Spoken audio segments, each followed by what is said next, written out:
कांग्रेस दरकिनार, लेकिन अब बीजेपी की सरकार। बीजेपी में मुख्यमंत्री के कितने दावेदार हैं? क्योंकि अब हर कोई यही पूछ रहा है, सीएम कौन, मुख्यमंत्री की कुर्सी पर कौन बैठेगा। तो ऐसे में सीएम फेस को लेकर लगातार चर्चाएं हो रही है। हर किसी की जुबान पर एक ही सवाल है कि बीजेपी सीएम किसे बनाएगी, सीएम के दावेदार कितने हैं। सबसे पहली दावेदार हैं विद्याधर नगर से जीतने वाली दिया कुमारी। पहले सांसद रही, अब विधायक हैं और पूरे राजस्थान 2023 चुनाव में सर्वाधिक मतों के अंतर से दिया कुमारी ने जीत हासिल की।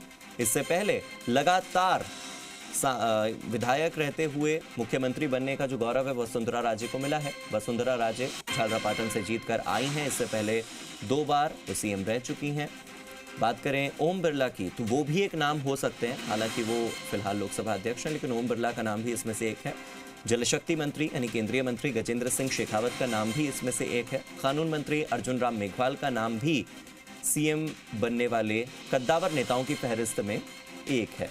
गजेंद्र सिंह शेखावत जल शक्ति मंत्री हैं, अर्जुन राम मेघवाल कानून मंत्री हैं। ये केंद्र के बड़े नाम हैं। इसी के साथ और भी कई नाम हैं जिन नामों पर चर्चा हो रही है। ओम माथुर, आप देखिए राज्यसभा के सांसद रह चुके हैं और इसके बाद अभी फिलहाल वो रिटायर हो चुके हैं राज्यसभा से, लेकिन ओम माथुर भी उनमें से एक नाम है जिनकी चर्चा हो रही है कि ये मुख्यमंत्री बन सकते हैं। और फिर एक युवा चेहरा ओलंपियन कर्नल राज्यवर्धन सिंह राठौड़ का, जिन्होंने खेल के मैदान में फिर उसके बाद सांसदी में अपना कमाल दिखाया, अब विधायक चुने गए हैं। काफ़ी अच्छे मतों के अंतर के साथ उन्होंने झोटवाड़ा से जीत हासिल की है। फिर जो अगला नाम है वो है नारायण पंचारिया का। नारायण पंचारिया का नाम भी सीएम बनने वाले कद्दावर नेताओं की फहरिस्त में है।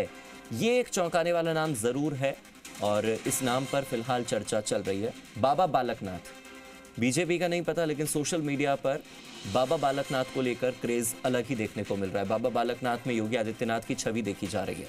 अश्विनी वैष्णव फिलहाल केंद्र में सबसे ज्यादा मंत्रालय संभालने वाले मंत्री अश्विनी वैष्णव ही हैं और रेल मंत्री अश्विनी वैष्णव कहें या फिर आप कह लीजिए कि सीएम की फहरिस्त में या उस दौड़ में आगे अश्विनी वैष्णव। बीजेपी के प्रदेश अध्यक्ष सीपी जोशी भी एक मजबूत दावेदार माने जा रहे हैं सीएम पद के। और केंद्र चाहे जो भी सोचे, लेकिन ये वो नाम हैं जिन पर इस वक्त चर्चाएं चल रही हैं। और मेरे सहयोगी विष्णु शर्मा जुड़ गए, सीधे विष्णु का रुख कर लेते हैं। विष्णु, अब ये जो सीएम की रेस है, ये जो दौड़ है, इसमें कौन आगे कौन पीछे, किसका नाम ज्यादा चर्चा में, किसका नाम कम चर्चा में, क्या लगता है? क्योंकि बीजेपी हर बार अपने सीएम चेहरे से लोगों को चौंका देती है। राजस्थान में हालांकि नहीं चौंका पाई है, इस बार चौंकाएगी क्या? बिल्कुल हार्दिक, क्योंकि चुनाव हो गए, सबको पता है 115 सीटें आ गई, तो ऐसे में सवाल यही है, यक्ष प्रश्न यही चल रहा है कि चेहरा कौन। क्योंकि लगातार बीजेपी के जो फैसले हैं, अगर पुराने राज्य देखे जाए तो वहां चौंकाने वाले फैसले रहे हैं। तमाम जो अगर सीएम फैसले की बात की जाए तो वो फैसला आलाकमान पर टिका हुआ रहता है, क्योंकि आलाकमान चाहता है वही यहाँ भाजपा में सीएम बनता है। क्योंकि लगातार ये होता आया, लेकिन राजस्थान में परिपाटी चली आ रही थी। जो पूर्व मुख्यमंत्री वसुंधरा राजे 2 बार सीएम रही, 2 बार उसमें बीजेपी जो है वो प्रतिपक्ष में रही जी। अब इस बार सत्ता आई है, तो यही सवाल कार्यकर्ताओं से लेकर तमाम नेता हो या जनता हो, उसके मन में एक ही सवाल है कि आखिरकार प्रदेश का, सूबे का मुखिया कौन होगा। और इसी चर्चा को लेकर लगातार यहाँ पर चर्चा है। फिलहाल अगर देखे जाए तो बीजेपी में बड़ी संख्या में कार्यकर्ता, एमएलए लोग आ रहे हैं।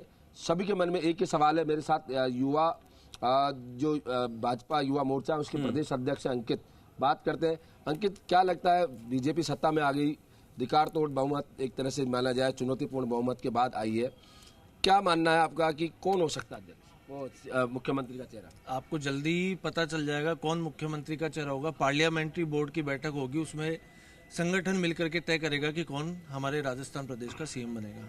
विष्णु, ये तो फैक्चुअल बातें बता रहे हैं, फैक्चुअल बातें तो आप भी बता सकते हैं। उनसे पूछिए वो किसे सीएम बनते हुए देखना चाहते हैं, उनसे उनकी राय लीजिए एक बार। बात की जाए, क्योंकि ये बातें तमाम नेता से लेकर सब कहते हैं पार्लियामेंट्री बोर्ड बनेगा। आपकी पसंद किस तरह का सीएम है, कौन होना चाहिए? भारतीय जनता पार्टी तय करती है कि जो भी हमारा सीएम का कैंडिडेट होगा राजस्थान प्रदेश के अंदर, सभी ऊर्जावान और डायनामिक लीडर जो हमारे राजस्थान के होंगे वही सीएम बन करके राजस्थान में। हार्दिक, सबका डिप्लोमेसी जवाब है, क्योंकि बता नहीं पाते, क्योंकि ये अनुशासन वाली पार्टी कहलाती है। तो ऐसे में ये फिर भी जानकारी देते हैं। आप किसको सीएम पसंद करते हैं? कमल बताएं आप। 5 दावेदार हैं, मैं ये बता रहा हूँ, आपके हिसाब में कौन होना चाहिए? देखो, जिस तरह से हमारा संस्कार संगठन के रहे हैं, तो निश्चित रूप से जो पार्लियामेंट्री बोर्ड जो हमारे शीर्ष नेतृत्व तय करते हैं वे ही सीएम बनते हैं। ये तो सबको पता है कि शीर्ष नेतृत्व तय करता है कौन सीएम। राजस्थानी लोग पूछ रहे हैं रानी के आगे कौन टिकसी? राजे विष्णु, लोग कह रहे हैं कि रानी के आगे कौन टिकसी, फिर लोग जवाब में कहते हैं कि रानी की जवाब राजकुमारी रानी के आगे कौन टिकसी अभी चला है। तो क्या कहना आपका? मेरा तो इतना ही कहना है, आप जितने भी मुख्यमंत्री भी हमारे देखेंगे, चाहे आसाम के हों, चाहे भी आप उत्तराखंड के देखेंगे, जिस तरह के परफॉर्मेंस दे रहे हैं, तो जिन को भी पार्टी ने चुना उनका ही परफॉर्मेंस इतना अच्छा। वो सही है, मैं ये कह रहा हूँ कि नाम चर्चाओं में चल रहे हैं, तो ऐसे चर्चाओं में किसको पसंद करते हैं आप? नाम ये बताओ, चर्चाओं में किसको?